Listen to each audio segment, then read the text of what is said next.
We are on our way with our new gear to hit this lift at the Reed. And so you might be thinking, Will, why are you so excited? What's going on here? And the reason why is because yet another upgrade. Another upgrade is underway. The first one from earlier today, there's so many things that I feel like we got to catch you guys up on. So we're going to start off with cardio today. And during cardio, I'll give you guys like a quick, high level overview of what it is we got cooking.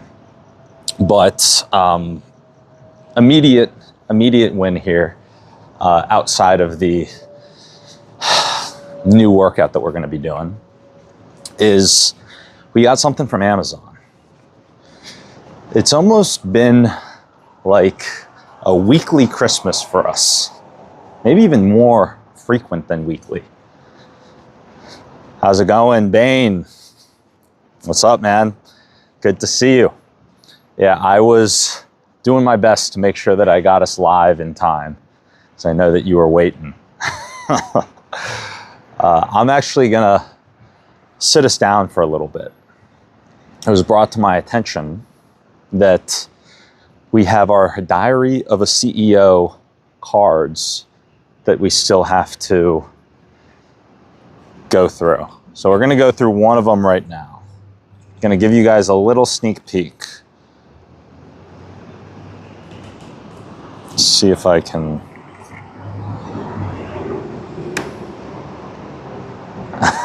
Guys, shout out to Bane in the chat. He stayed up for this stream, and it's 3:30 a.m. where he is. 3:30 a.m. Okay, here we go. I'm gonna show you guys what we got. Oh, okay. Actually, this is the other thing. You might be wondering, do we have a cameraman? What's going on here? We have something, a new piece of gear that arrived. So when we're at the gym, we've been very limited. We've been very limited whenever I'm trying to show you guys workouts because we don't have a way to get you guys near eye level. So right now, we've got you guys on a little stand that can adjust in height. So look, full different height here. Okay, Diary of a CEO cards. We're looking at second edition. I'm like scared to pull a card from here because guys, the cards that get pulled from this are just very difficult to answer. I'm gonna do all the cards face down. I'm gonna randomly pick one. I have no idea which one I'm gonna pick. I really hope that this. Oh my God, I have a level 3 card. I don't know what's on this card, but I see that it says level 3 on it, which means it's gonna be a difficult one. Oh my God, guys. You guys are in, you guys came for the workout. Workout going sideways fast, but let's see what we got here. Okay, so this is a question written by Black Coffee. By Black Coffee. I don't know who that is. So for those of you guys who don't know, they have some of the smartest people in the world. They get to write one question down. Imagine you go through your whole life journey, all these difficult things, and you become so successful that you come and get invited on one of the biggest podcasts in the world, and your entire life boils down to one question. You can only write one question down for the next guest. That's what these questions are. And then out of all of those questions, from all of the most brilliant people, there's level 1, 2, and 3. And level 3 questions are the most difficult to answer. And we unfortunately just pulled a level 3 card. So let's see what I'm gonna have to answer. So the question is, what is a personal legacy you want to leave for yourself or children? Oh my God. What? What a crazy question. Okay, the person who answered this, you can scan it, was David Harewood. David Harewood was the one that answered this. But black coffee, what a good question. What is a personal legacy you want to leave for yourself or children? Reading this question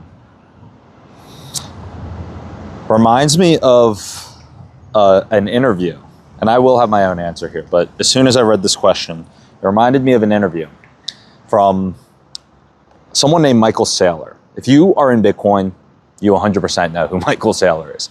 If you're not in Bitcoin, then you might not know. But quick background, he right now is the most followed person on X, on Twitter, in the entire Bitcoin industry. And he's been a I think he's the longest standing public company CEO in the world today. So if not, he's very, very close. Because I think when he started MicroStrategy, it's the name of his company, he was competitors with some of the big players like business intelligence software. And he ended up taking the company public I think he was in his 30s. He was in his 30s when he took the company public. So he's been a public company CEO ever since. And so the crazy thing about him is when you listen to him, he's really good at piecing different things together. And he pieced together Bitcoin and honestly has gotten a lot of people into the asset class. And he was talking on a podcast about how one of his friends came up to him and he said, "Hey, Michael, can you write down a number of lessons that you would pass along to my daughter, or advice that you give her?" And he ends up putting together all of these things. I can't remember all of them, but one of the ones that stood out in his answer to me is before I give this, I can't give it all away at once. So I think that one of the really interesting things is that he's been around. Sorry, the thing stopped track. Little technical issue here. He's been around in technology for a long time. And his lessons were across all areas of life. But ever since I was young, I was very drawn to technology.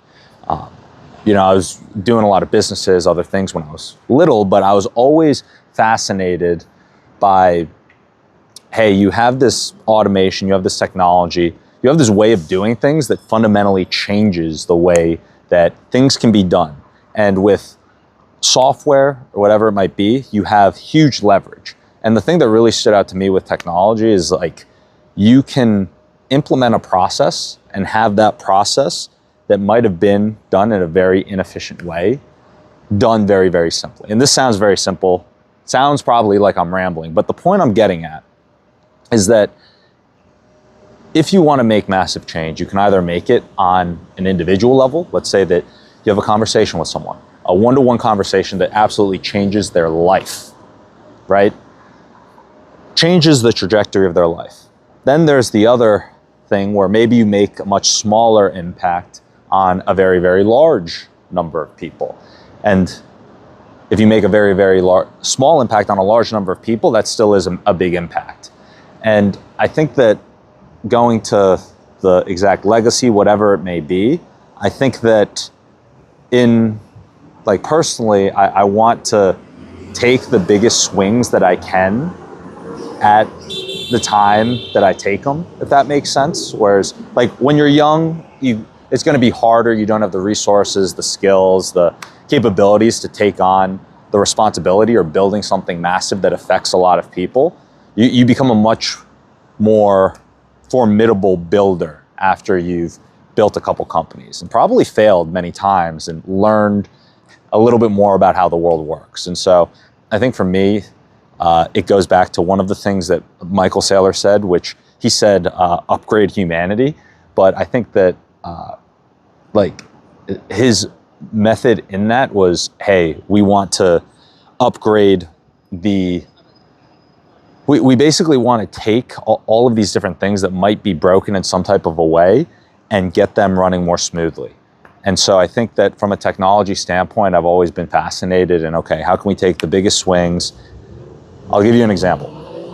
Because I'm talking very like in the, it probably sounds like ethereal or like not like grounded in reality of what's happening. So I'll give an example with SAS Mining, my last company. Yes, it's a Bitcoin mining company. But at the end of the day, I think that when you build a company, your company exists for a reason. Like a company is just a group of people getting together to try and put some type of mission or vision into reality. And so the mission at SAS Mining is to improve humanity's relationship with money and energy. The way that we did that and are doing that is through the Bitcoin mining process. Then that dives into a whole conversation about Bitcoin, about the monetary system, about how it's like the world looked in a world pre-Bitcoin, how the world looks today, and how you're going to see the world look in a world where you have what many people in Bitcoin call freedom money. But the other side of that, you know, our company, we're dealing with Bitcoin mining. So all of our facilities, data centers on 4 different continents, every single one is focused on renewable energy. And I look at Bitcoin mining as a technology, really at the end of the day, that's what it is, but it's a technology in a big way for the energy sector. Let's say that you're CEO of an energy company. You're in a very difficult scenario. I mean, we almost take it for granted that it's like you flip your lights on and like it works. You're never worried about it not turning on. But there's a lot of infrastructure that is required to make something like that happen. That's going to make sure that when you flip the lights on, like electricity comes online. And the way that they do that is that they have a lot of power capacity and they know that throughout the day there's going to be different levels of demand for that power capacity. And if you're an energy provider, you have to be able to build infrastructure to be able to handle and make sure that when you turn on the lights, energy is available and ready. You don't have the ability to just say, hey, you know, we're supplying this hospital. And sometimes the hospital, so we're just not going to have energy. That's not a feasible solution. But this is a very difficult thing to do. It's like, how are you going to make sure that you plan around this energy consumption? And what makes it really easy, and the reason why I say that Bitcoin mining is a massive technology for this, is Bitcoin mining is one of the only buyers of your power that you can shut off on a dime at any hour of the day. So when there's high demand for energy or low demand, if there's a really high demand energy point where energy is very expensive, shut off the Bitcoin miner. Makes it super easy. So this flexibility in energy consumption from Bitcoin mining's flexibility as an energy technology makes it very possible for you to build more renewable energy projects. The biggest problem and challenge with renewables is also almost like the opposite of its biggest strength. Its biggest strength is that it is renewable. The biggest problem is that the sun's not shining 24 hours a day, the wind's not always blowing. You've got to plan around that. As an energy, in the energy sector, you have to plan around that. So, such a long answer. Going back to Bitcoin mining, this, I guess what I'm getting at, or unintentionally getting at, is that it took a big swing. Took a massive swing with SAS Mining, and I think that at every point, I want people to look back and be like, you know, he gave it his all, he left it all on the table, and he took big swings. This is the answer to this crazy question that these cards, I'm telling you, these cards are dangerous. You never know. You never know what you're going to get with these cards. Out of nowhere, we were just going to go have a relaxing workout, you know, get a quick pump in, back biceps, and then before you know it, we're going on this big, long rabbit hole around Bitcoin and Bitcoin mining. So, all right, 15 minutes into the stream, and we are still not at the gym yet. So we are gonna we're going to fix that right now. I was just checking the chat to make sure that we were all good.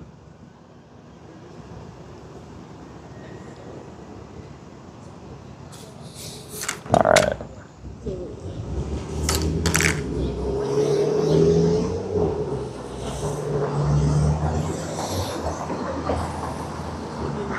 Okay, well, as I'm playing around with these settings, feel free to drop in the chat if there's anything you want me to talk about, in particular once we get to the gym. All right.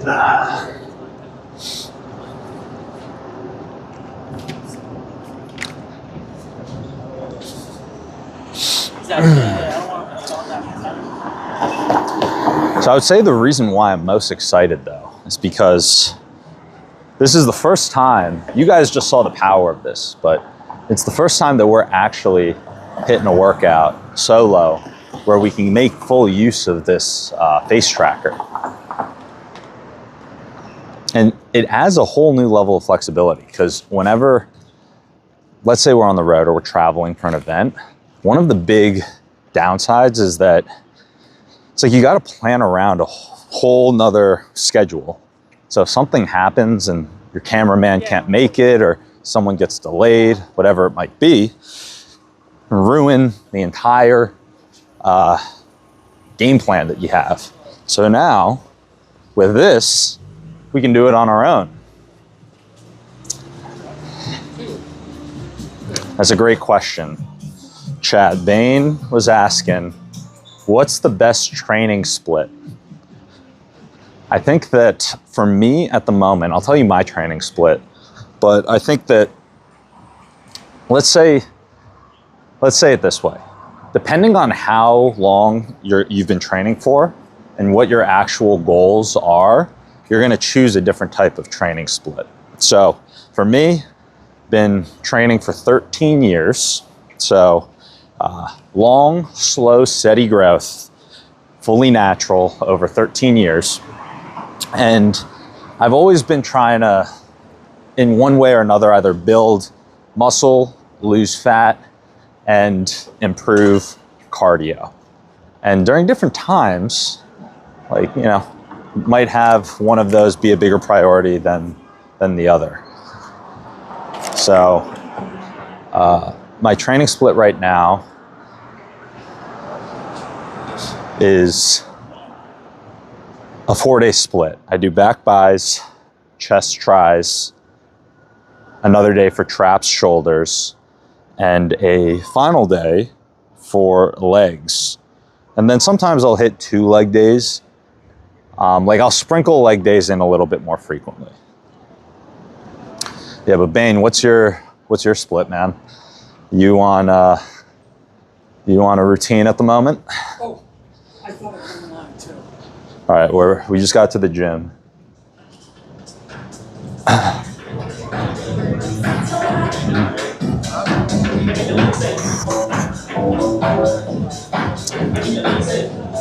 How's it going?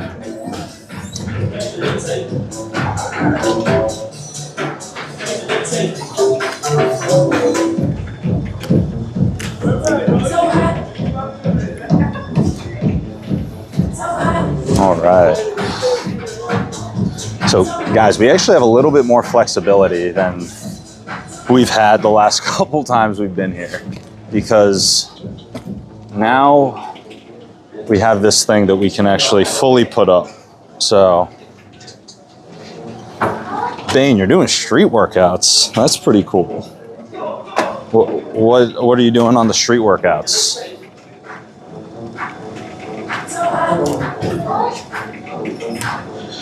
Is that like calisthenics? All right. Damn, this is so fucking cool how this thing can just... All right.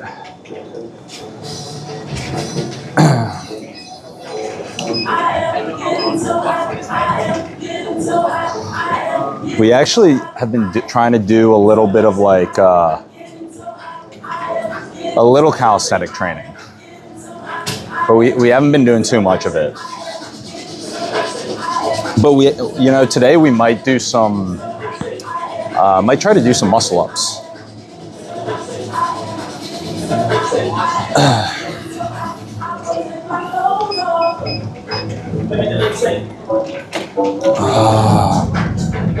Also, this is another thing that we weren't doing before that we've gotten much more into is actually starting with cardio, which I hadn't been doing because it just takes so much time. Like if you really break it down, like back in college, I used to play tennis and it doesn't sound like a lot. Like maybe you have like an hour and a half, 2 hour practice.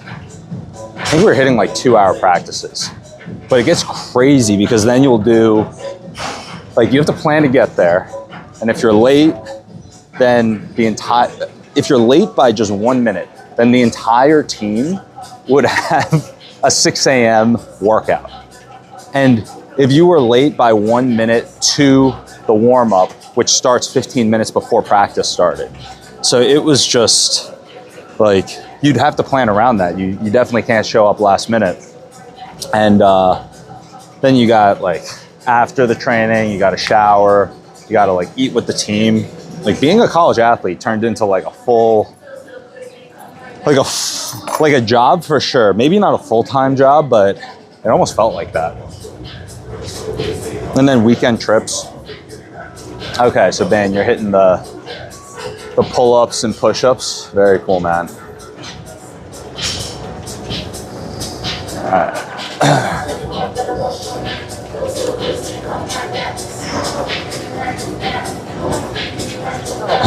Yo, what's up, my man? How are you, dude? Good to see you.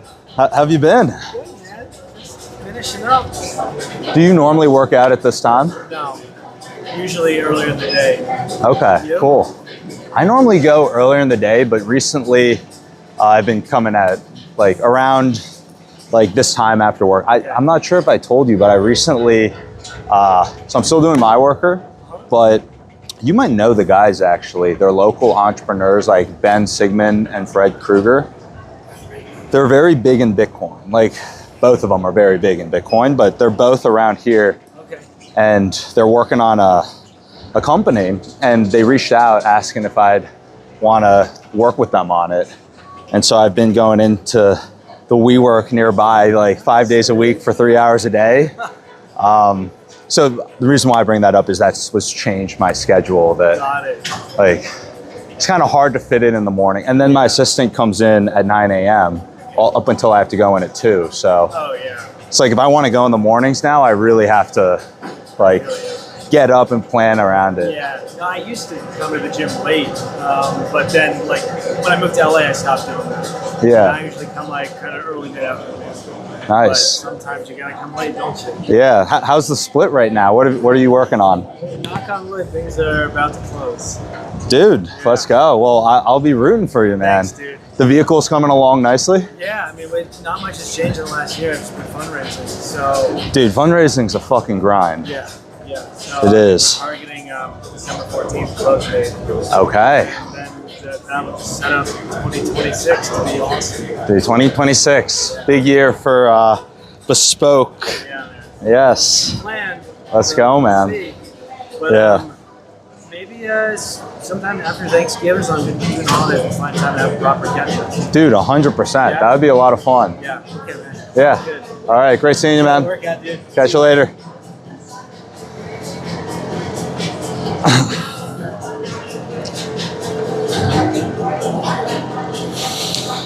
All right. All right, face tracker. Sometimes the face tracker gets a little wonky on this thing. So yeah, I just ran into my buddy that I haven't seen in a while. He's a founder of a car company, which is and not just any car company, like a super dope car company. Like his car looks like what's that James Bond vehicle? It's like a 007. It's like a supercar, basically. What is yeah, look up Shoreline Bespoke Vehicles. Shoreline Bespoke Vehicles. Go to his website and you will see the car. It is a fucking awesome car. So,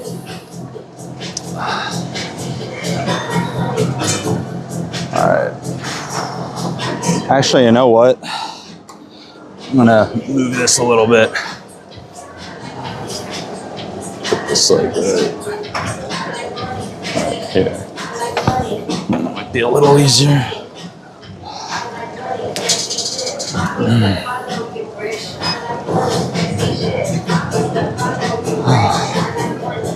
All right.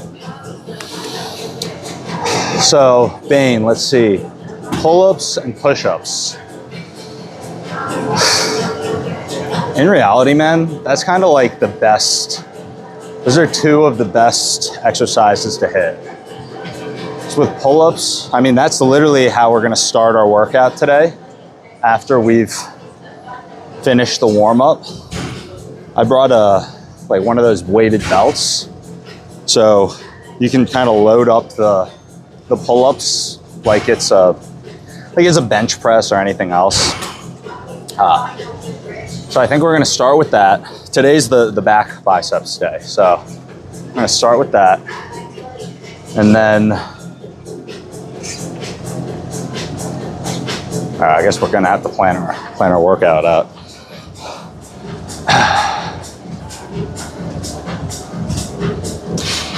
Yeah, we'll start with that and then probably go to some other compound lifts that aren't like weighted pull-ups or anything, but some type of row, and then like pull down, like maybe lats, and then we're just gonna start supersetting bicep and back exercises.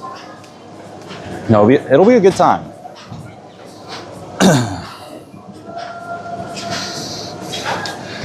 So guys, today we were just talking about this. We were in the office, and both Ben and Fred are like, I'm serious, like massive on Twitter. Like, I think that like Fred is one of the biggest influencers in the world in Bitcoin, like top 30. And then Ben's right there too, is like he's big time. They're big time. And so I was asking him, I'm like, what's going on here? Like, how do we stand out? And we got some golden nuggets that I will share with you in 1 second. So pull-ups are the best form, best exercise for back.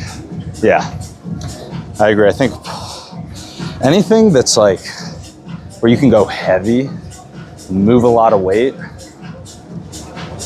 at least for me personally, I've always seen the most progress doing something like that.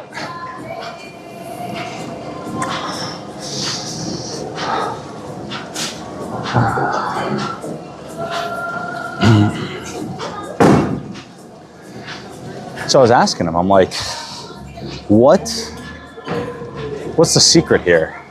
Because I think success leaves clues. It's like there's something going on. There's something going on here that we are not in the loop about. And so, and granted, I hadn't done too much like work or research on X, but I ended up asking them, and they're like, I mean, there's a lot of gold that they dropped. There's a lot of gold, but the big personal takeaway was we're not, like, we almost have to ask the question, why? Why would someone want to, like, what would make them excited or want to follow your account, right? And at least in the form of X, you can be very extreme on one side or the other, but you can never be in the middle. If you're in the middle, then forget about it. You're not gonna get anywhere with that. And I realized that I'd almost intentionally or unintentionally, been too like self-censoring might be the word, or maybe not like, I guess, being punchy enough. Like you can say the same thing where your belief, like you're making the exact same point, but in one way you're kind of a little bit of an edge to it. A little punchy. And that is what we were lacking. We were lacking that punchiness. So we're gonna fix that. Maybe we'll do that right now. Let's see. Follow Will_Saz on X.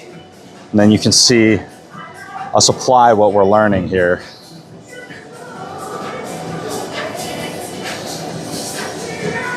I can totally see myself starting to get addicted to a whole new app when I'm talking about X. Guys, there's so much stuff out there that like, it will legitimately just rope you the fuck in.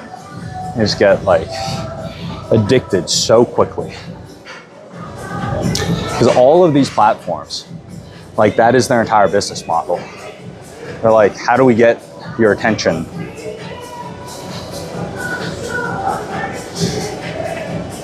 And yeah, people are just giving the attention away. Oh.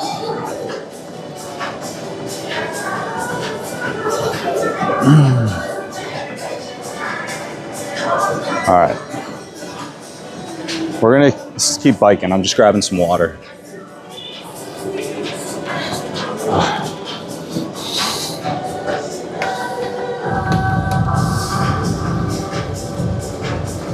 This is not my water bottle, by the way. Before you start hearing comments about the water bottle.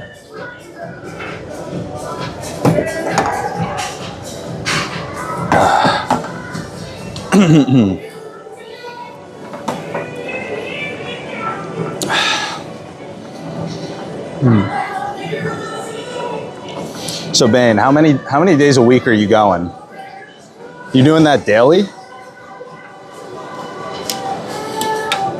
Like daily, you're hitting the pull-ups and the push-ups every day, or what's your like cadence? And are you going to failure?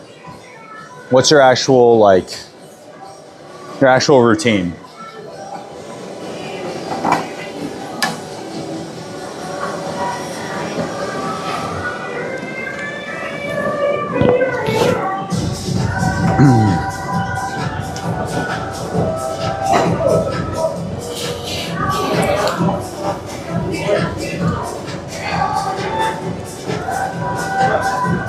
Also, I think that one of the things that is kind of, it's definitely impacted some of our previous workouts is just like being dehydrated. Like not working out with a water bottle. I mean, I understand if you're trying to train for sports and you don't want to get reliant on needing water while you're working out. But you do feel better if you're drinking electrolytes during a workout.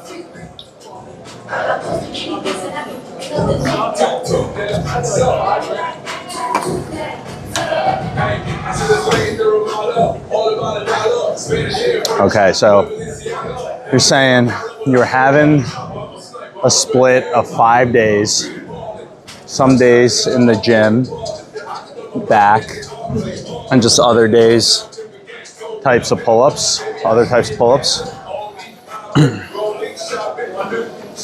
I think the big thing is like finding variety. Like let's put it this way. If you're working out something every day or every other day, like it's still probably sore the next time you hit it, right? And the way that you build the muscle is you hit something and you work out, you're tearing the muscle, and then you eat and rest, and then it builds back bigger. And so if you're hitting the exact same workout like all the time, then it's just gonna be difficult to like really continue to progress versus you hit something really hard, it recovers for like 5 days or something, And then when you hit it again, it's stronger, it's fully recovered. And if you plan like workouts around that, so you're constantly hitting something hard, but then you're still going to the gym, but then you're hitting something else hard and just different muscles, then you're gonna be able to progress a lot faster. Monday's push day, Wednesday pull, Friday mix of these two. Okay, I mean, it's actually a good routine though. Yeah, I mean, push pull legs is a good routine.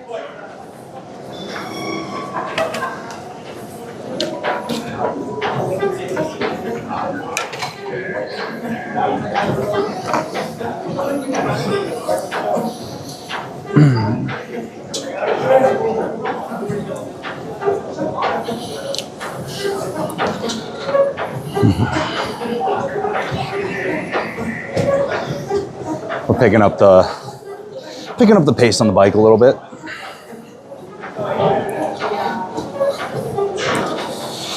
Guys, I'm not sure if you can see it, but right to my left, it's like you have this bike, and then to my left, it's almost brings back such painful memories. When I was playing tennis in college, there was a fitness test. Never gonna forget this fitness test. It's called the Jacob's Ladder fitness test. And the way that Jacob's Ladder worked, all right, I'm like trying to do something with the stream and it's like bugging out. All right, whatever. So the way that Jacob's Ladder worked is at the very beginning of the season, everyone got together. And I didn't realize this at the beginning. Our coach said it was really important that we got a really high score on Jacob's Ladder. And the way that the score would work, it's like the Stairmaster. So you have 5 minutes, and in that 5 minutes, you had to get as many stairs as you could, right? And like you could do everything. You're like, you can use your hands, and it's just like a ladder. It's not quite a Stairmaster. It's actually like slightly harder. But yeah, we were doing Jacob's Ladder, and I remember how, oh my God, the entire team, we went so hard on Jacob's Ladder. We're all dead. And then afterwards, after we've all laid it all out on the line, our coach says, all right, that is the score to beat for the next time you guys do it. And there's a big punishment, like a hard 6 a.m. lift, or 6 a.m. like fitness session, not lift, fitness session if you guys don't beat it the next time. And it was just such a difficult thing, because every single person on the team, it's like you're going as fast as you can, getting as many steps as possible. And I'm not sure if like you guys can remember the last time you've done like a full out HIIT workout, like high intensity, like mix of cardio and strength. But doing something like that for 5 minutes, it's like taxing. I guess it's kind of like the mile, but the mile you're just running. But like a HIIT workout, like high intensity, you're running, and then like with Jacob's Ladder, you're like using your full body really. Just so painful.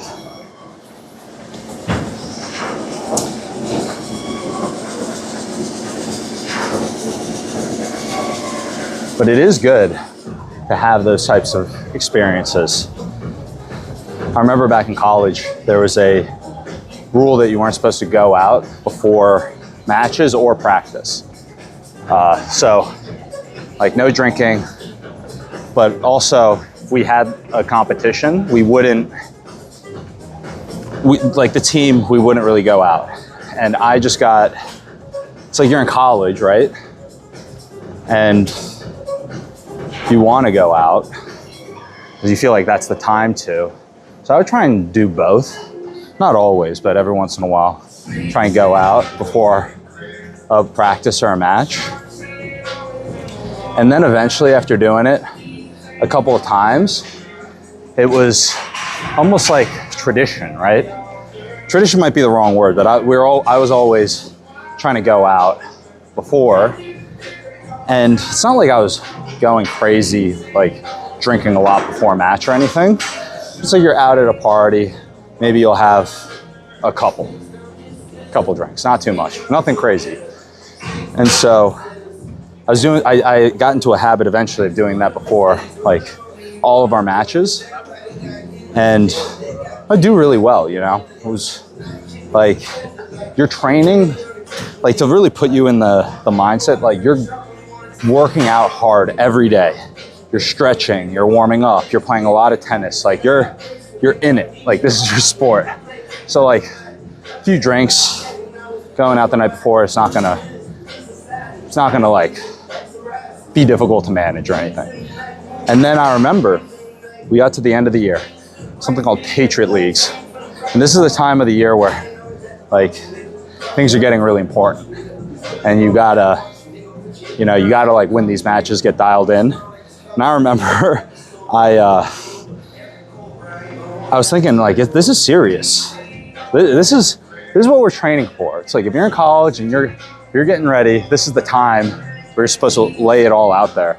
And I just remember like not having anything the night before a match, got a good night's rest. And I was out on court and I'm feeling so clear-headed. I'm like, oh, this is like crazy. I don't remember that this is what it's supposed to feel like out on court, just so clear. And then I just remember I was a little too clear. You know when it's a little different, you're just too clear, start overthinking things, and I didn't play well. And I lost. And so I remember thinking, I was like, you gotta play how you practice and practice how you want to play. You can't be used to playing matches after not sleeping 100% or having a couple drinks and then suddenly change that up in the matches that matter. And obviously this is kind of like a weird example because it's like the opposite of how it should have gone. But I think you can apply it where if you actually just show up every day and you give it 100%, then you're gonna perform better when it's time to perform and you have to give it 100%. Great question, Bane. Guys, Bane in the chat is asking me to explain a little bit about MyWorker AI. So, MyWorker AI, on the stream I talk about like a number of the different things we're doing.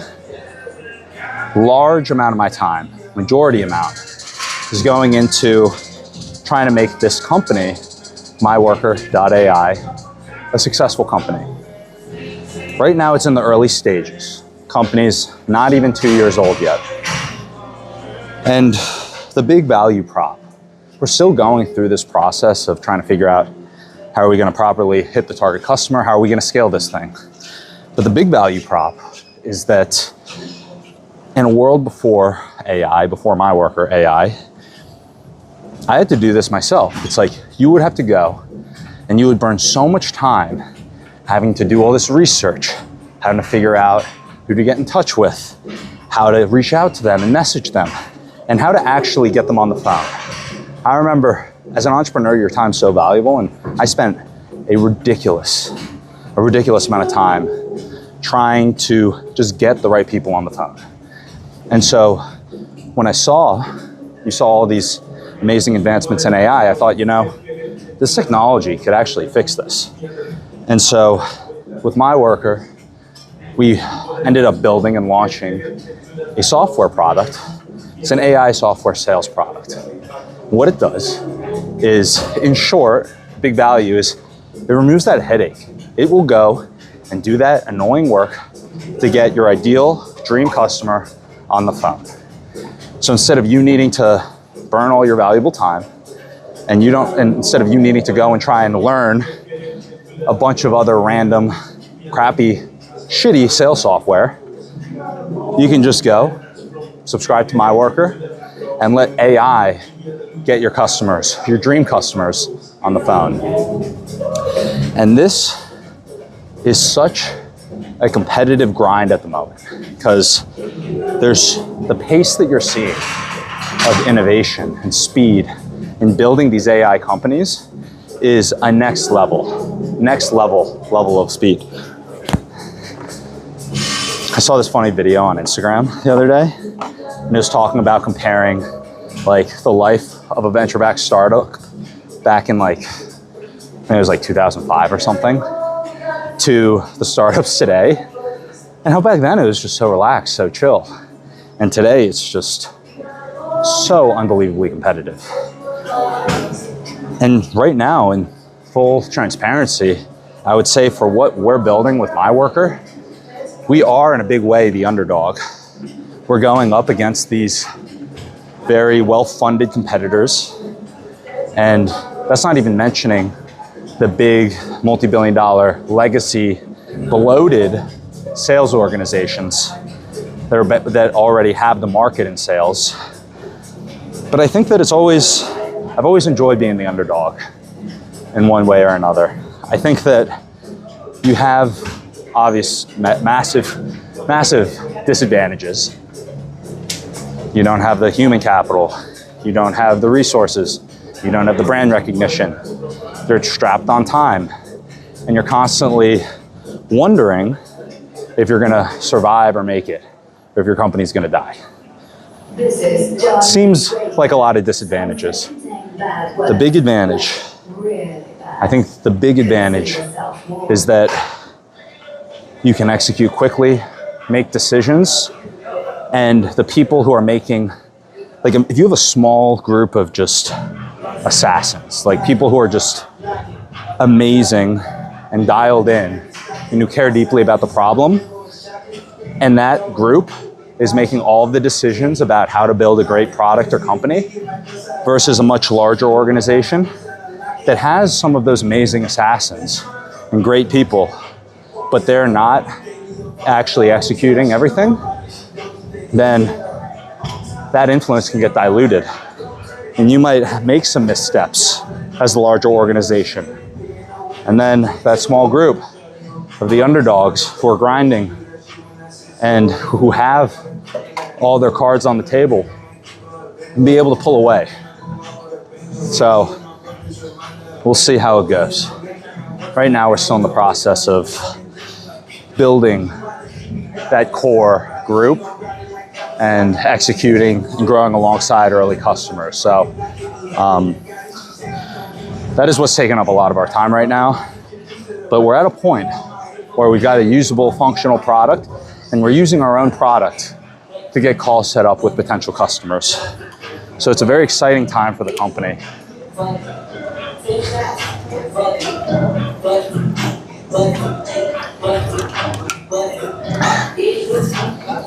Inside here, we've got some sugar-free liquid IV.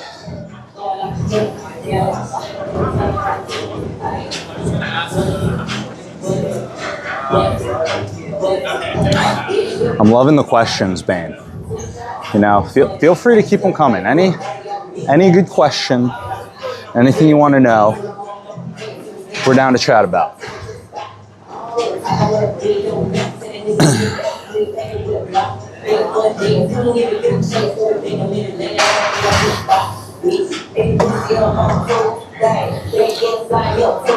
All right, guys, we've got 1 minute left on the warm-up, and then we'll head down and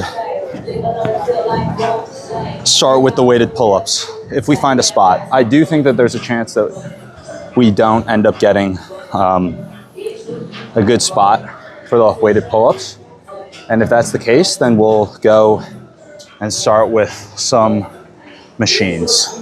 I mean, there's so many machines that you can hit back buys. So we're just trying to hit heavy back buys today. We're going to start heavy compound lifts, doing things that hit multiple muscle groups.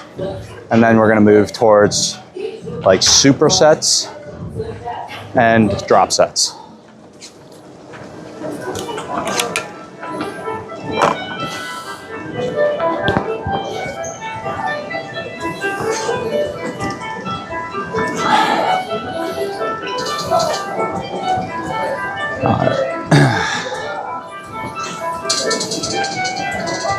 All right, 30-minute warm-up is done.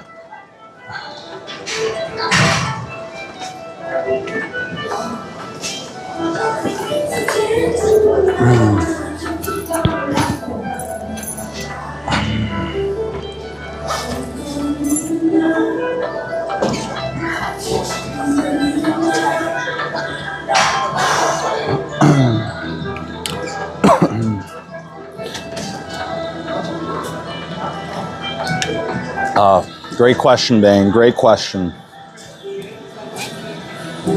So I'm gonna wipe down the machine, and then I'm gonna answer those questions.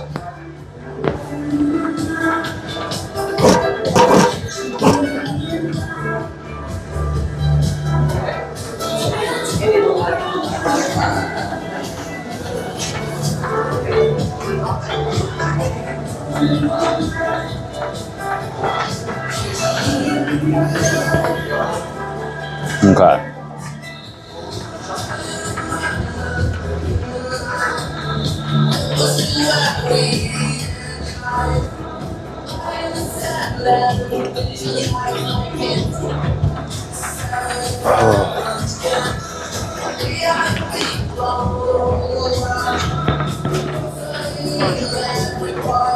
All right, guys.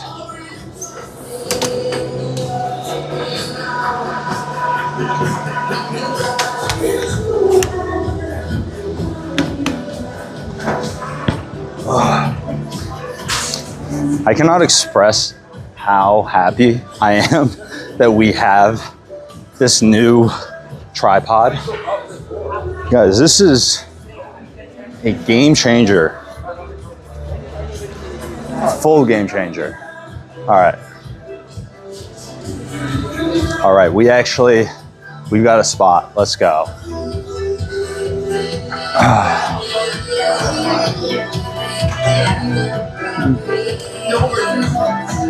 Okay.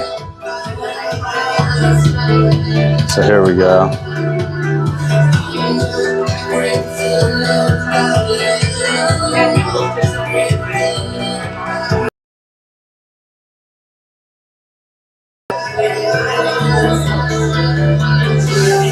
All right, Ben. Ben, you know what? You should be like a podcast host, dude. You got some good questions, man. I am gonna. And this belt is what we use for weighted pull-ups. So let me see here. All right. So after warming up, I don't think we need to do. You don't really need like a long warm up for the pull-ups, but I'm just gonna hit like a couple reps just to get the juices flowing.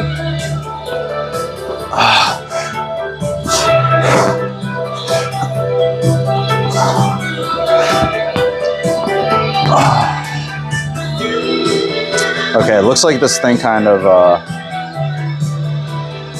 maybe I can get it here.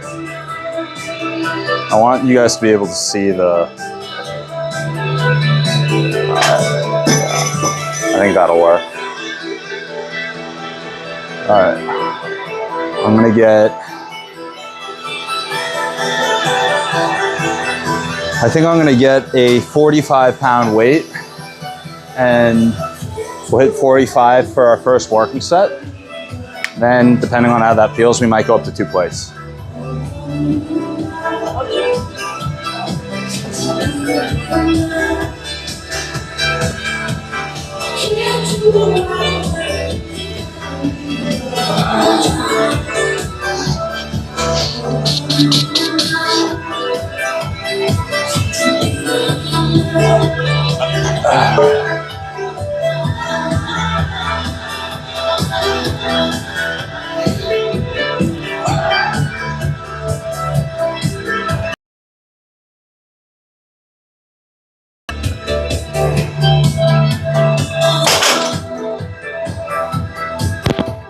All right.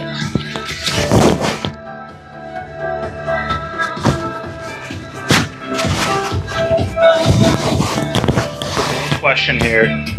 How do you manage all these things, 2 companies and people working for you and stuff? That is a great question, Bane. I'll tell you. See, this is one of the benefits of watching the stream. You get all the secrets. I'll tell you exactly how I did it.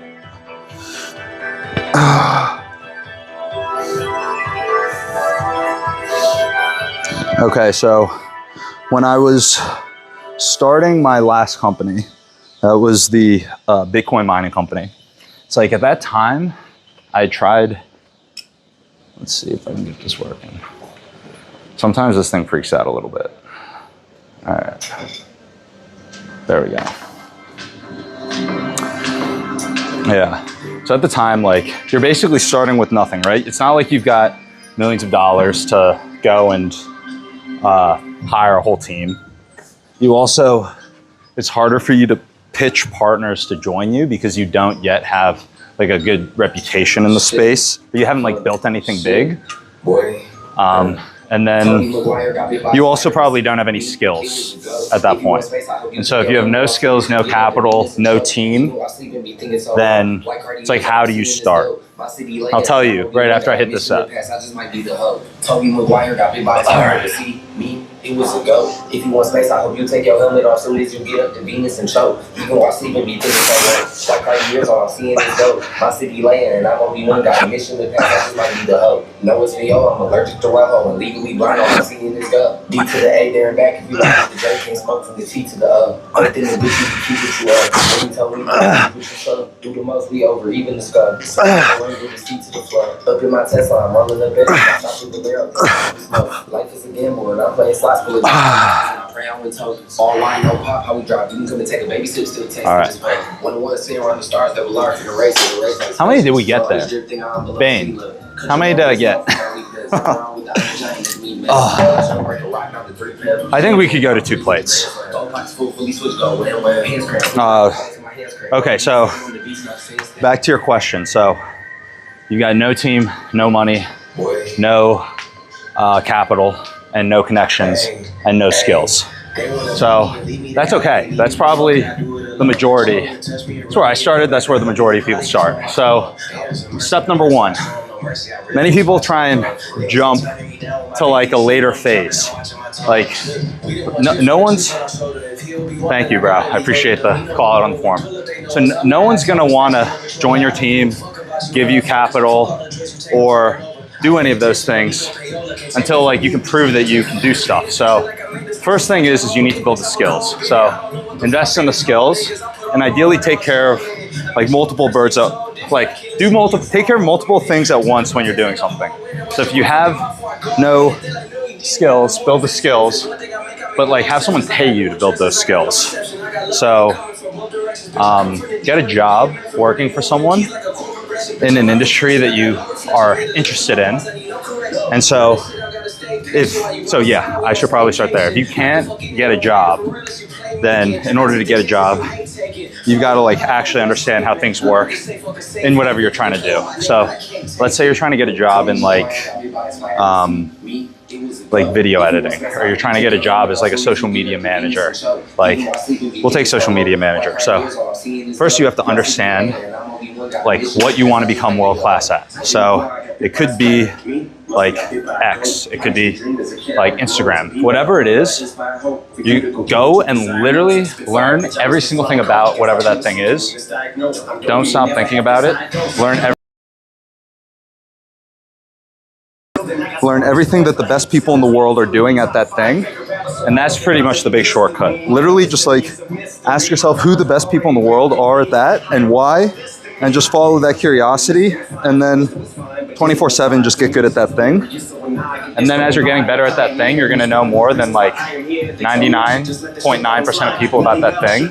If you can't stop thinking about it and you do that 24/7, and then you just built a skill. And then things can start to compound from there. So once you're very good at that thing, then display that, start posting about it, establish yourself as like great at that thing. Like proof is in the pudding, just do it, even if you suck at it. And just get the traction to show that you can do it.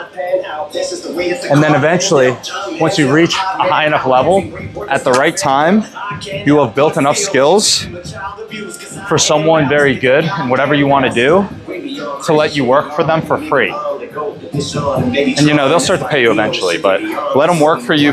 They'll let you work for them for free and build that relationship with them. And I'll tell you what to do next.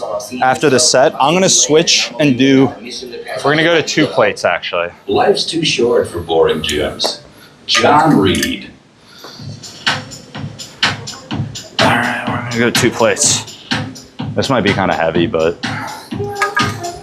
I think we should be able to get at least 5. I hope. You know, the 4 might not be as good, Bane, but I think we can get 5. All right.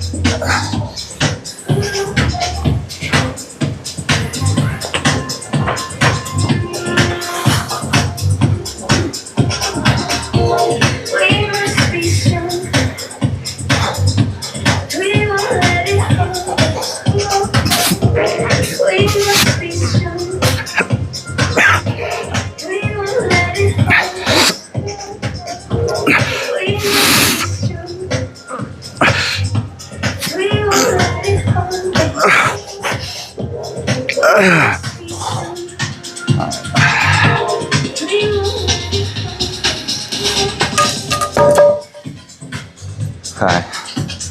I actually think that that's exactly what we got. I think we got 5.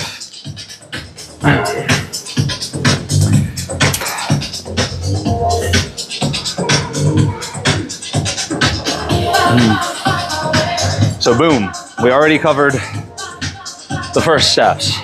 So you started with nothing. You eventually built the skill.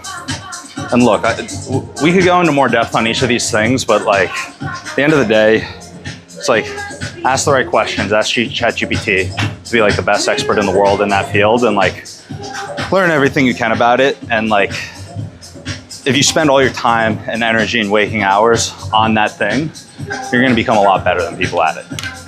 Just like, all right, step 1, do that. Step 2, get around other people who are much better than you at everything else. And by this point, you're good enough where you can start teaching those people things about the thing that you're very good at. And then it'll naturally just happen where it's like, you get your foot in the door somehow. I mean, get creative, message them, figure out if there's like people locally that you can go talk to them. Just get creative and get their attention and have a big give without a big ask and like get on their radar. And then when you're working with them, do a good job. I guess that goes without saying, do a good job.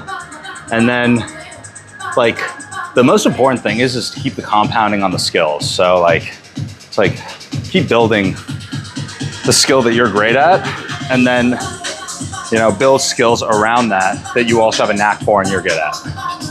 And if you do these things, like, you're just gonna start getting lucky. Like, you really will. It's hard to stay unlucky for over a decade. It really is.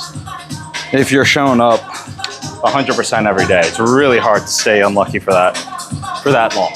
Like, you're gonna have little wins along the way. All right, I think we're gonna go.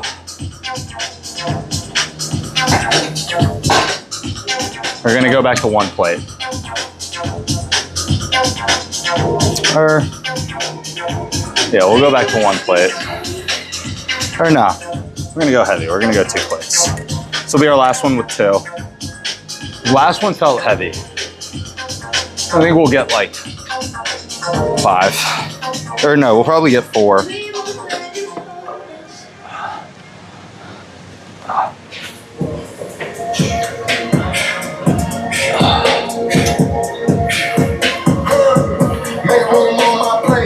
Just said my grace and then I got a particular taste. I just stuffed my pockets in my face. Okay, let's have a debate. We talking about popping, I promise I'm feeling away. I took the bodies up out of my closet, I buried them deep in the still in the way. I know some little niggas got baptized, trap guys, they just put the drilling away. Having always when they say by a bad guy, you might be a villain today. Ask me why I didn't get an answer. Why I lose my Oh my god. All right. That one felt way heavier. So glad we attempted the 2, but we're gonna go back down to 1 for this next one. Speak your mind and you might get counsel. Think you ring and it cost me a factor. Like the witness, the evidence, time for. Working money, the safest to have. Yeah, my bitch, she a star and I stamp her. The P.E. Jordan 3, this a sampler. I don't wanna do it, but I gotta do it. Gotta kill you, nigga, if it's me or you. He got five, nigga, a lot of fun. Gotta wait from your head to say hallelujah. Shit be crazy, this shit be closer to you. It's okay, cause they know that I come and do it. I agree, Bane. I agree. He said, you can't miss a lucky day if you show up every day. I got a meal, not a meal for myself. I do it alone, I own myself. Niggas stay home for you don't get left. Niggas play dirty, hit below my. That's actually so true. And that, you could look at it as like a power law, but like for example, everyone knows that if you invest in the stock market, you make money. But many people don't know that there's just like a handful of days that if you miss those massive, big performing days, then over a 10-year time frame, you actually lose money. And it's like a very small number of days. It's like if you take out like the top 10 days, someone ChatGPT it, get the exact amount because I don't remember the exact. But like, it's like a very small number of days, like 10 days, 20 days. I don't know the exact number. But if you miss those top 10 or top 20 days in the stock market over a 10-year time frame, then you lose money.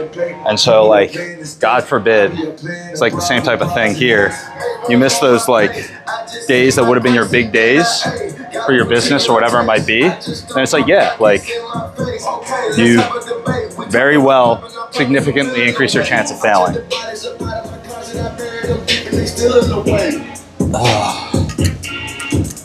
All right. We're gonna go 1 plate.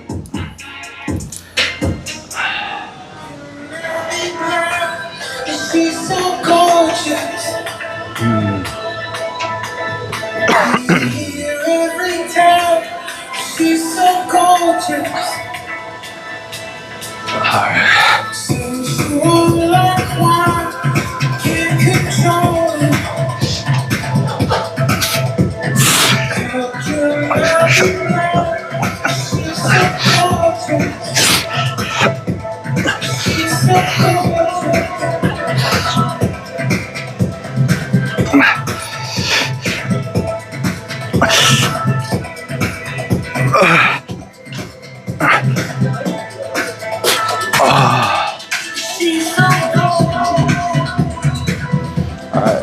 That felt so much lighter.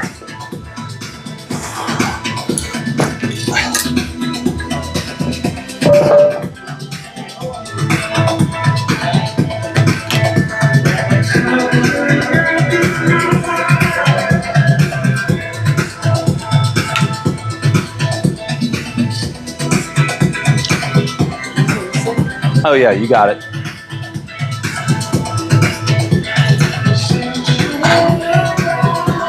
All right, we're done with this. Now we're gonna hit some more back focused workouts, but still hitting back buys. But yeah, these, especially with this grip, like the hammer grip, really tire out your biceps. I'm not sure if you guys could see it on the bar up here, but the grip on the wide grip, it's like much harder than a normal like pull-up grip. It's almost like out here like this, but it's hard to load up the weight if I use that grip. So I did like the hammer grip.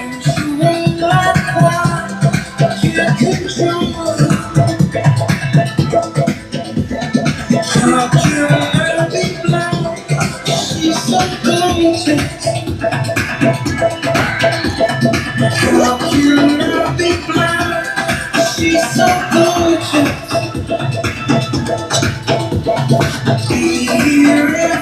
All right. I'm gonna put these back and then go hit the next exercise.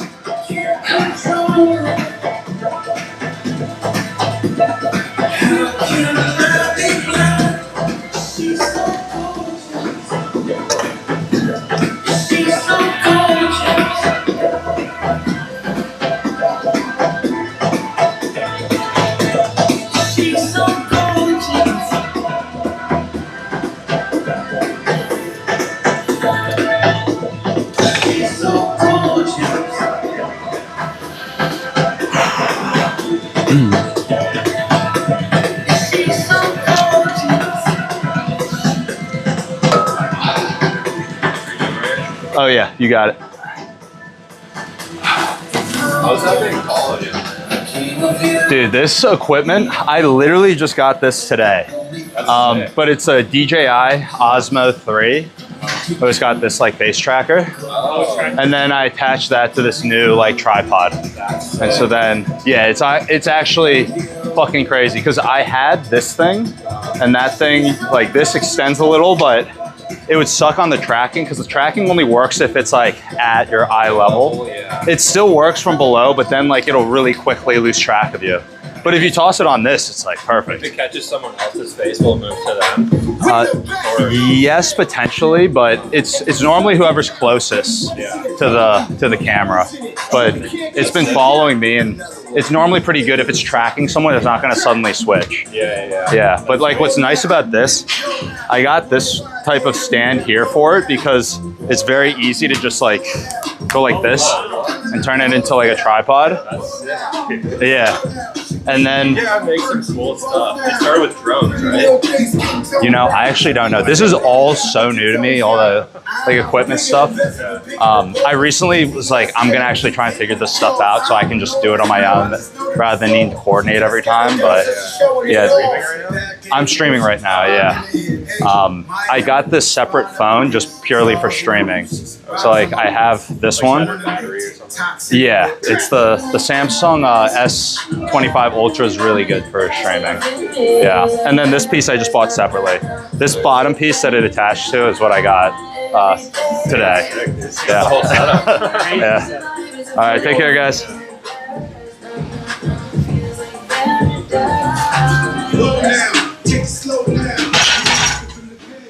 Okay.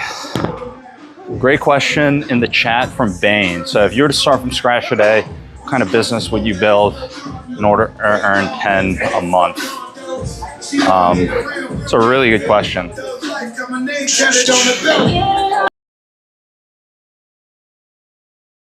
Actually, you know what? We're going to call a little audible. Stuff that we were going to hit in there is taken. Yeah. So, yeah.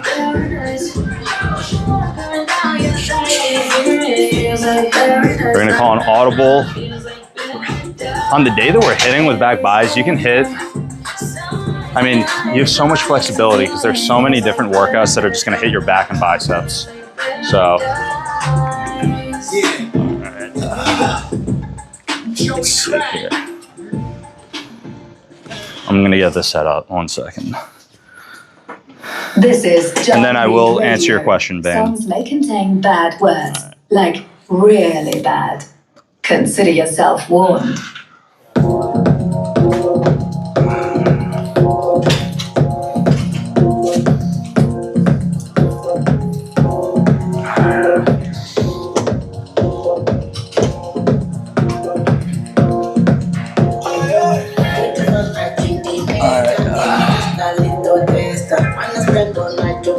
All right, so for this is like a little bit of an audible, but for this,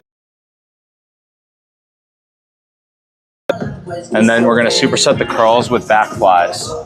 So for the back flies, we're gonna toss. Do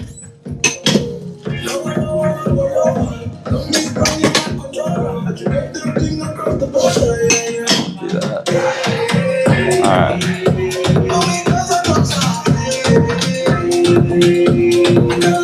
Let's see here. Cover this a little bit. All right.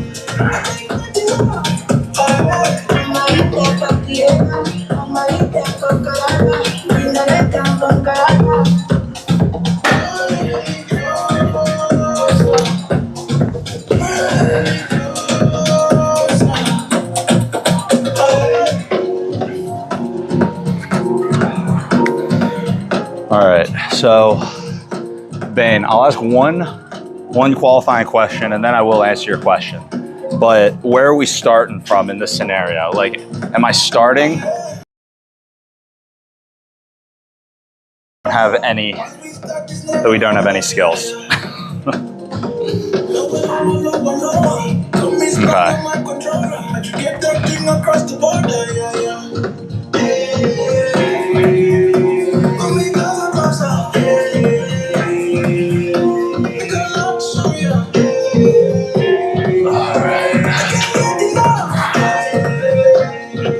I feel like I need to get a little further away from this.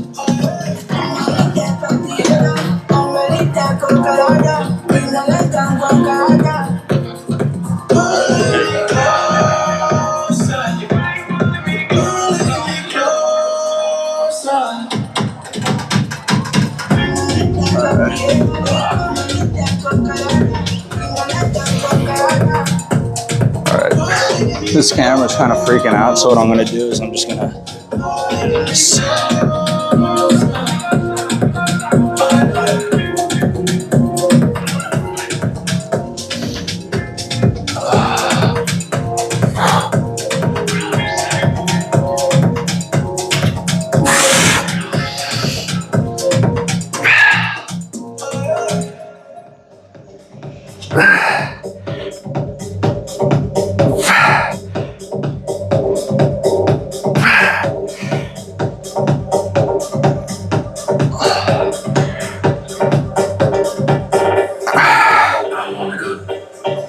With you all night.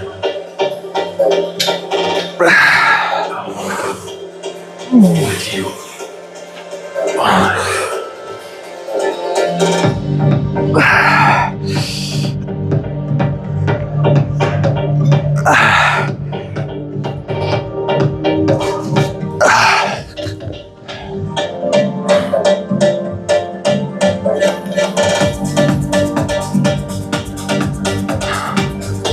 All right, so for your question, if you're starting and you didn't know anything,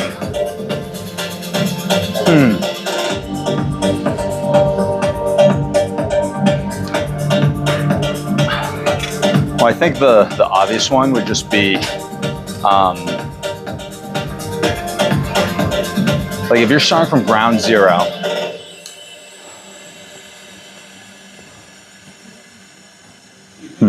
I'm gonna give you a good answer here. I wanna go with you all night. I wanna go with you all night. So the direct way, it first off depends where you are, right? And it depends how big you want to go. So if you want to get there as quickly as possible, it's one thing, versus if you want to like end up going to like 100 a month or 1 million a month. But if you're just trying to get to like 10 a month, there are many businesses around that generate like much bigger cash flow than that. And so I would think through like how you're going to ride this wave of AI across different businesses. And in reality, just go and talk to and get in the room with as many business owners that own as large of businesses as you can. And you got to get creative with it, but you got to go to them with some type of skill set or thing that you can offer, because you can't go to them with like, hey, I don't have any skills, mentor me. So it goes back to what we were talking about before. I think it will depend on what you enjoy. So if like you're someone who likes, you know, social media, then it's going to find ways to leverage AI within social media. If it's around like, you know, operations or whatever it is that you're super interested in, just go in. And I would literally just go to ChatGPT and start like brainstorming with ChatGPT on things that we could do for different industries and businesses.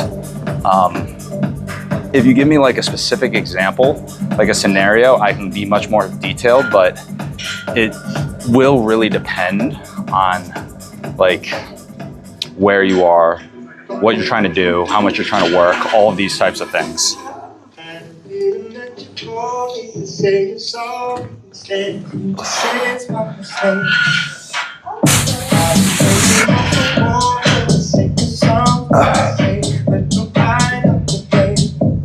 And I'm just gonna say it, I don't know you very well. You like something, and I'm gonna say it out loud. See it's all and I'm gonna say it out loud. See it's all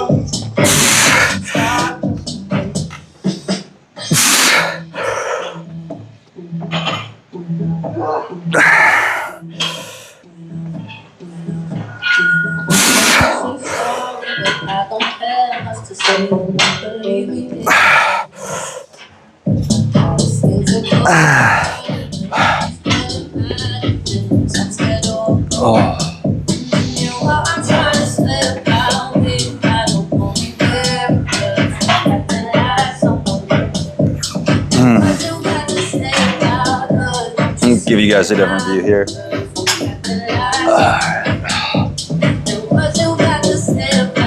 SMA affiliate marketing.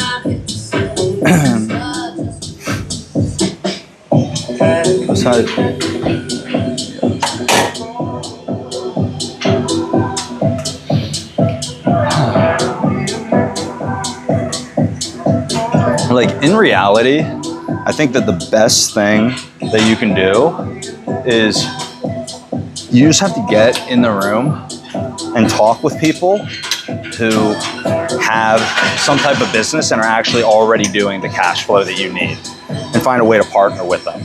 And so like literally any business out there is gonna get like 5 times more efficient if you start just implementing a little bit of AI throughout. And so get in the room with them, ask them what their biggest challenges are and how much that problem's worth to them. And then without charging them up front, go and find ways to solve it with AI. Like literally go to ChatGPT and type the exact problems that they're having in and ask ChatGPT how to solve it and what to do. So like someone might be having a problem with like customer acquisition or something, or running like X, Y, or Z campaign. Just ask AI how to make that campaign more efficient and become the expert and start doing it for them. And you can, like, once you start doing it for them, you have that knowledge on how to do it. So it's like, let's say you have AI run a funnel and you start generating cash flow for them. You can tell them, hey, we'll scale this up. We'll do it. I can keep doing this for you. I want a percentage of the revenue. Or if you're making them like 5K a month, keep like a small percentage, 10%, scale that up, and then that can quickly scale to 10K a month. I mean, there's so many ways. It's just like, you got to pick a lane and pick the lane that you're going to actually pursue.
Never let me go, pick me and hold deep.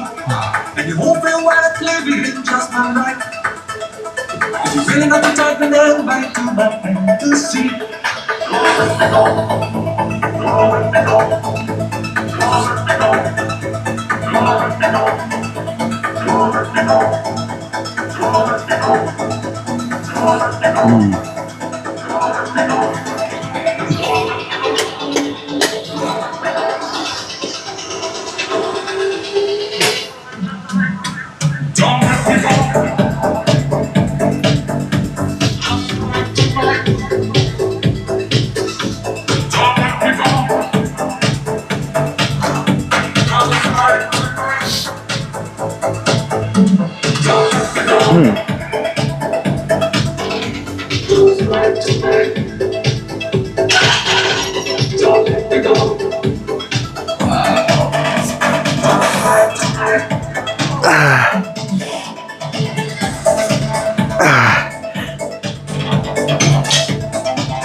All right.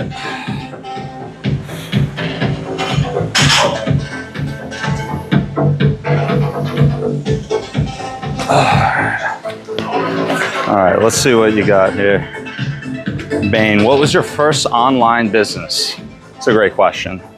So, I would say that the first serious tech company that I was trying to start was back in college. There's a company called Turna. It's actually probably a business idea that a lot of people have when they're back in college. So, I mean, this is back in like about 10 years ago, or like just over 10 years ago. And so at the time when I was in college, the social media platforms were very, very different in the sense that like Snapchat didn't even have snap maps, and like it was just a very different time. So like you couldn't easily see what was going on your college campus. And so the whole idea was to have a single app. I'm not sure if you've heard of an app called Yik Yak, but it was to have a single app where you could see all of the events happening on your campus. And I feel like this is actually like a pretty common idea that a lot of people try and build. And it's like a surprisingly difficult business model to build, because marketplace businesses, like unlike a normal business where you just need to nail one customer experience, a marketplace business, you've got to nail multiple user experiences because you need like the supply and demand. Like for example, with Uber, it's like you need the drivers and you need the people who need the rides. So you need to have like an experience that works for both. And in the company I was building, Turna, we needed both the students, the users who wanted to see all the events happening, and we had the businesses, the bars or the fraternities that would try and post their event online to, you know, advertise, get people to hear about their event or show off their event. And at the time when I was building that business, there were a couple of things happening. So this was back before the bull run in 2017 that you saw with Bitcoin. So I was trying to build this social network, and some of my fraternity brothers at the time had become early investors in crypto. And I remember I was like grinding away on this app, built it, launched, ended up launching like on a couple of different college campuses, and we're getting like early users, but by no means had we like nailed product market fit. It wasn't at the point where it was like on its own spreading like wildfire. And a couple of my fraternity brothers, they were investing in crypto, and like the prices were exploding. And I think that this is the interesting thing about Bitcoin, is that a lot of people come in because like they're first attracted by the price, or that gets people's attention. But then after you dive in, you learn a lot. And like when you dive down the rabbit hole, things change a lot. And when it came to crypto, like these guys invested really early, like in around Ethereum's token sale. So I didn't get in right when they did, but they were the ones that first got me in. I started investing like shortly after them, like first time I was dealing with Ethereum, it was at like 79 bucks. And after paying attention, like my thoughts have evolved so many times between now and back when I first heard about crypto. Because my initial view on Ethereum and crypto and blockchain technology was like, oh, this technology is amazing. It's gonna like transform so many different industries. Like it's gonna make things so much more efficient. You're gonna have these old industries that in many ways are very inefficient and broken, and you're gonna put blockchain in and it's gonna fix them. And I thought that Ethereum was gonna be like the decentralized internet where business and commerce was all gonna be connected.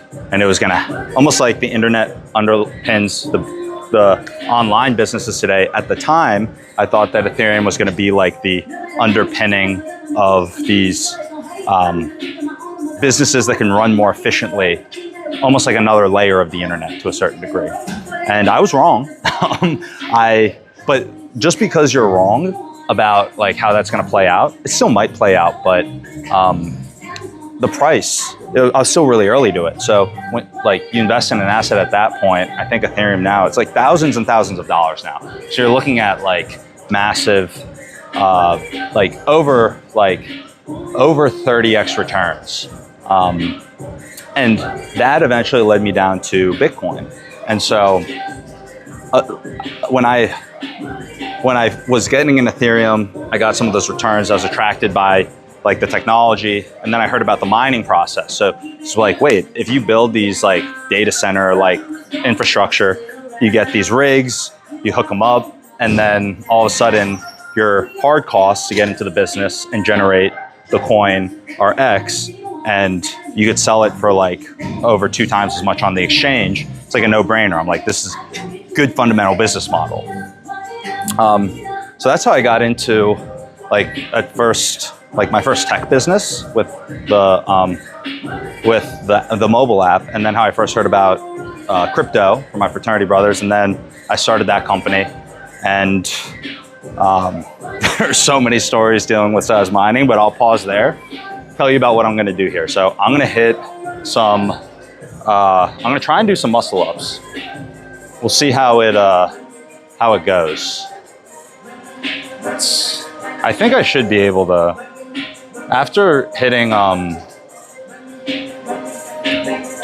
biceps, you know, not fully fresh, but I feel like I should be able to get a couple. So we will see.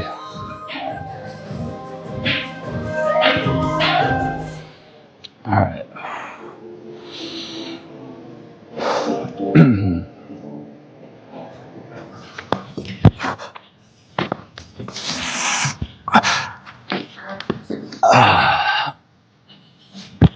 All right, I hit 2, but the thing didn't track us.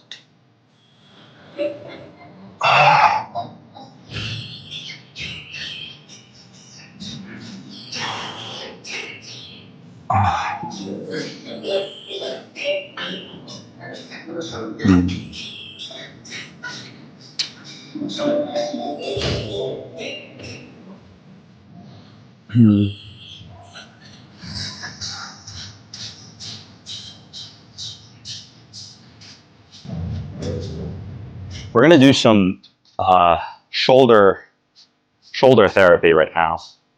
So I mentioned this last time, but the best thing you can do for your shoulders is literally just hang. So that's what we're gonna do. We're just gonna hang.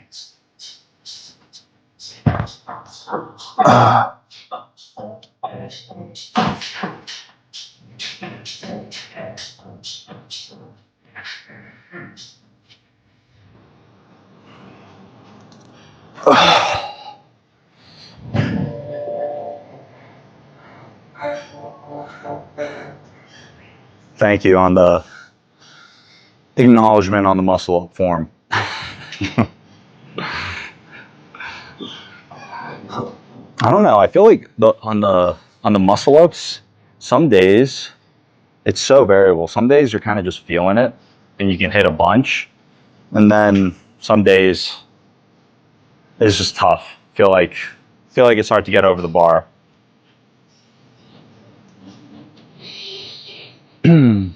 Yeah, so I guess I could keep telling you about the journey a little bit. So I mean, if we start even before the like mobile app, like ever since I was like really young, it's like obsessed with trying to figure out, okay, like there are different ways to do things, like tiny little businesses. I remember when I was really young, I was like even just selling water at like soccer tournaments.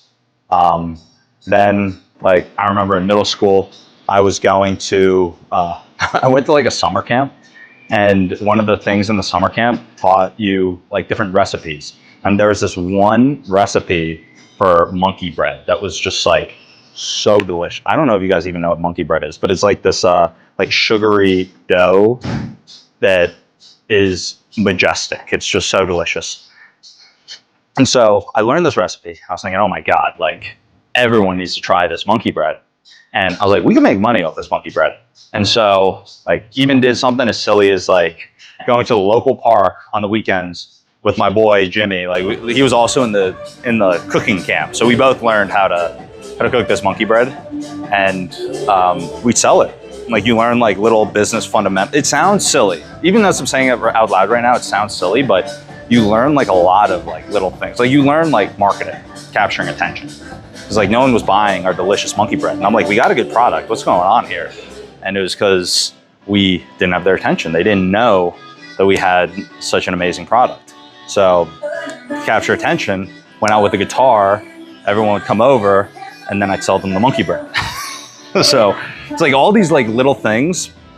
And then when I did the tech product, I learned about like outsourcing to India, because there was no chance that the money that I'd made from these other businesses as a kid, you could afford a developer or a team of developers to build and launch a mobile app. So that's what I ended up doing to launch Turna. And then all of these different things kind of led to me, like I dove down the rabbit hole with crypto. Like all of these things, it's like stacking skills over time. So I think that like, even like the people today that a lot of people look at, like an Alex Hormozi, for example, like these guys are still investing their time and energy and money into building more skills. Like Hormozi paid like Grant Cardone like $40,000 or $100,000, something crazy, for just like a handful of hours, like to build the relationship and to learn. So I think that all these things, like it's always just figuring out how are you going to stack more skills and how are you going to monetize those skills.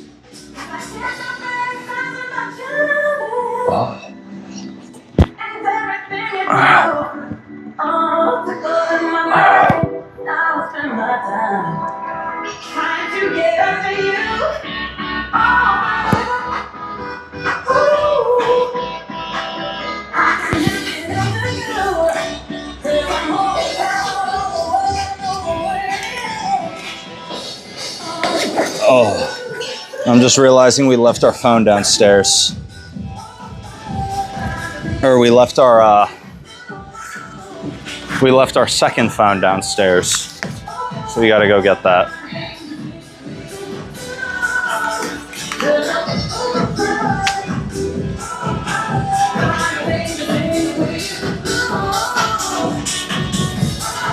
Oh. This is the other thing about when you have so much equipment. It's like a lot of things to keep track of here.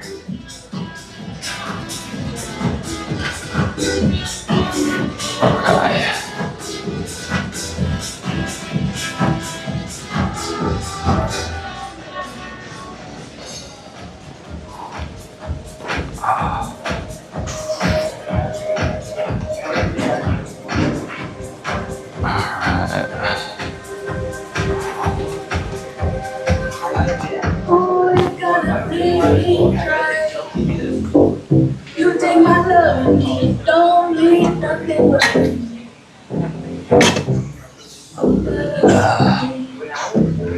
No wonder I left it. The thing was literally underneath. It was underneath the bench. All right. Okay.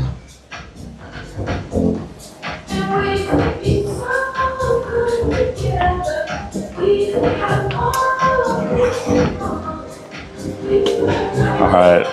My girlfriend just texted me, so told her that I'd let her use my phone for her little photo shoot.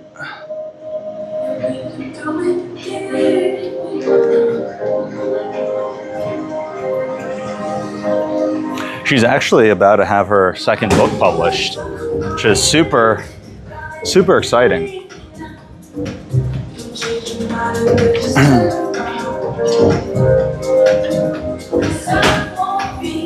This will be our last exercise, and then we'll call it.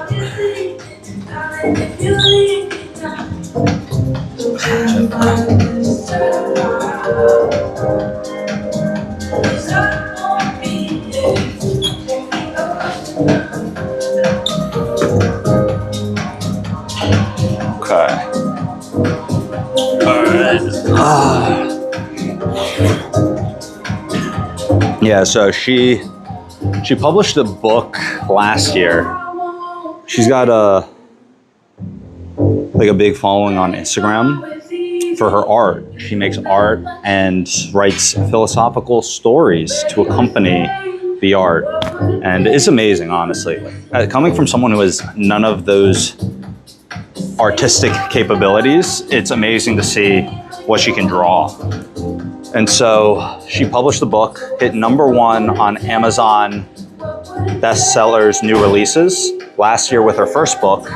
And she did it without a publisher, because it's like, you have an audience of like over 140,000 people. Why would you need to work with a publisher? And then now she's doing her second book, and I think that launches in like 2 days, but she's getting ready to do like interviews and have people cover her articles and stuff. And in all these things, like, think about it. When you think of an author, they have like a professional headshot, photo shoot, etc. And I clearly have like a bunch of equipment that could be used for that. And so we got to get her the stuff. So we're gonna hit a couple more sets, and then we're gonna bounce.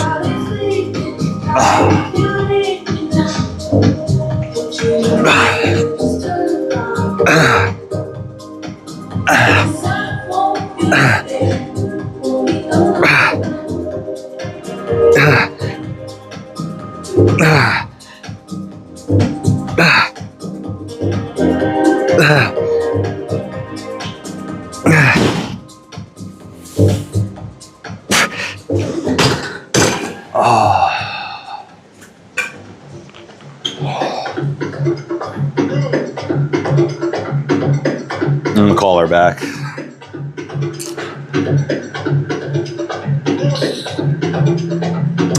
Hey, how's it going?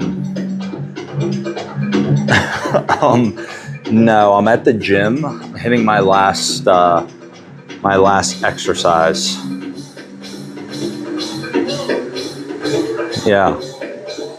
What's up?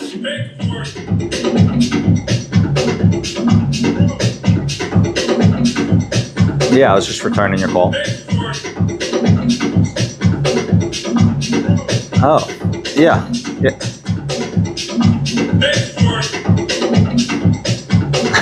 Okay, sounds good. Well, I will see you soon. I will be back in probably like 15, 20 minutes.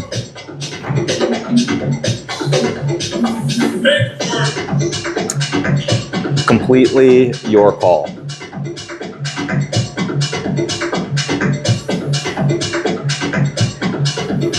Yes, you will have to tell me about that.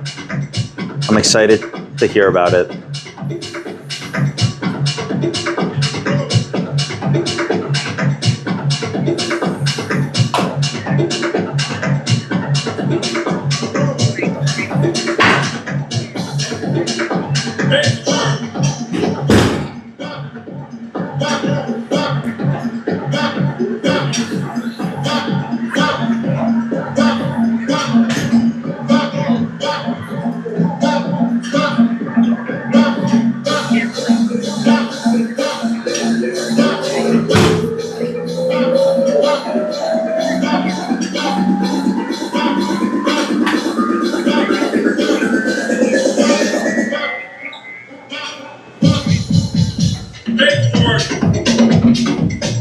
Yeah.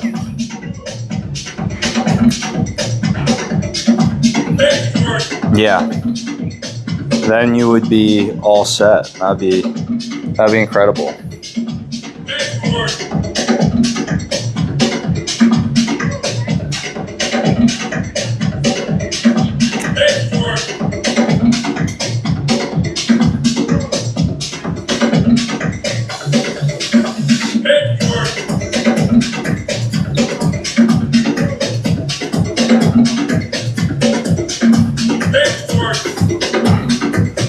Yeah. Awesome.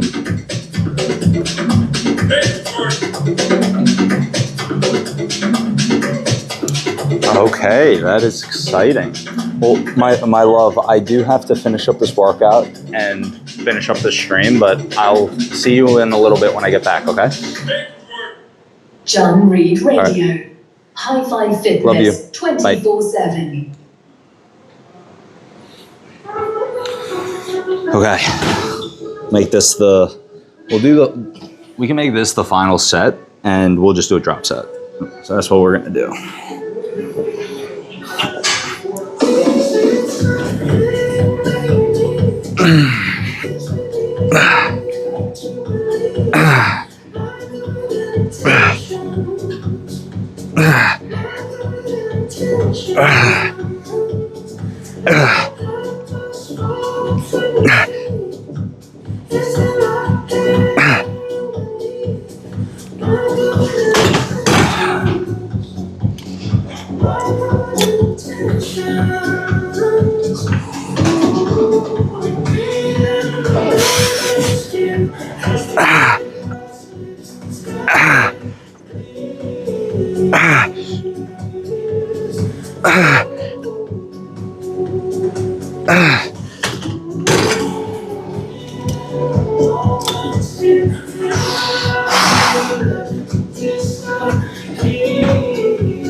All right, guys, I'm gonna call it on that one.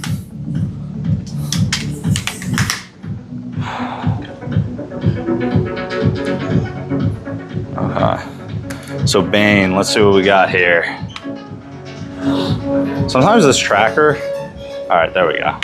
I have to wave at it for it to start tracking me. So what would be the best advice you would give someone?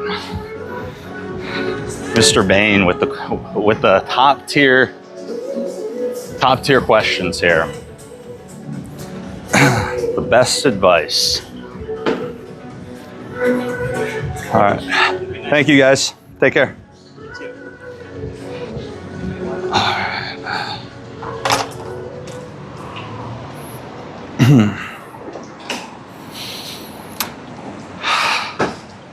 You know, I think a lot of times, I think it sounds simple when it's said out loud, but it's counterintuitive. Many people don't really look at decision making in this type of a way. You might look at someone like Jeff Bezos, right? When he makes big decisions, he was saying, you know, he looks from a long time horizon. When he's on his deathbed, what would he regret the least? You know, he wants to minimize regret. And I think when I think through things, I kind of sounds like a no-brainer or logical, but I ask the question like, okay, what would be the ideal outcome here? You know, what are we optimizing for? Which sounds so silly, and sounds so obvious, but like that type of a question will really get you thinking a little bit more clearly. Because like there's the obvious, you know, got to put in the time, put in the energy, hard work. blah, blah, blah, blah, blah, which is actually all 100% true, but everyone says that. But I think that a lot of people just don't really take the time to take a step back, just ask, what do I want here? Like they'll start thinking of solutions before they even know like what they're aiming at. And so I would say, get crystal clear on what it is that you're aiming at, and then start asking the questions and looking for how you get what it is. If you want to get in shape, try and figure out what it is that you got to do that, and then actually do it. If you want to build a company, like what kind of company do you want to build? What gets you excited? What would your dream day-to-day be? Like what would make you happy? What could you stick to? What would you look back and not feel like, hey, like you wasted all of your time, wasted your life chasing money or fame or whatever it is, but you don't really want that. Maybe you do want it. If you do want it, like that's good, that you were aiming at it and you got it. But if that's not what you want, then you're just doing it because you think that that's what you want or what's going to make you happy, then it's like take the time. To answer your question, Bane, that's the advice. I'd say take the time, take a step back, take a deep breath, in through the nose, out through the mouth, and figure out what is it that would make you happy? What is it that would make you feel fulfilled? What is it that would get you excited? So every day when you wake up, you're excited to do what you are doing that day. Because that's the other thing. You only have so many seconds. Only have so many seconds on the planet. You don't want to waste those seconds. I mean, if you really take a step back, this is one thing. One thing that's really been on my mind a lot lately. The idea around how vast everything is, right? You look at the Milky Way, like our universe, the galaxy as a whole. I mean, when you're talking about timescales of billions of years or like planets, I think, what is it, the Milky Way, it's about like 100 million light years to go from one side to the other. And that's tiny compared to some of these other, these other galaxies, And so we're talking about moving at the speed of light. I don't know how fast you run, but it's probably under 15 miles an hour, under 20 miles an hour. We're talking about the speed of light here, guys. And to get from one end to the other, you're talking about 1 million years moving at the speed of light. Come on, guys. And then you're worried about the things that are happening day to day on this rock, shooting through space. You're worried about getting money that can be used on this planet when you're only going to be alive for under 100 years, under 200 years, definitely. I don't know how long you're going to live, but you might as well, instead of optimizing, maybe you do just want money, but it's like, why do you want the money? What type of business do you want to run? It's going to make you happy. It's like, really think through those questions, because if you're spending all your time just trying to do stuff without thinking through the deeper questions, then you're going to get to the end of your life and you're going to think, damn, where did it all go? It was all wasted. Spent all my time trying to make $1 million a month, 10 million a month, without really thinking through what it is that was going to actually bring you happiness. So we're going to finish up on that. This was a fun workout. Covered a lot, answered some crazy questions. But until next time, I'll catch you guys later. Peace. If I can figure out how to end this. This is like I was noticing as we were on this live,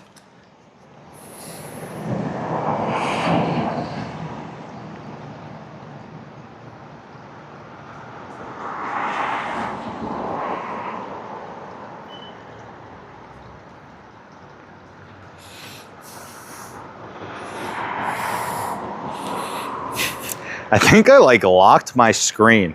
I feel like such a boomer right now. How the fuck do I end this?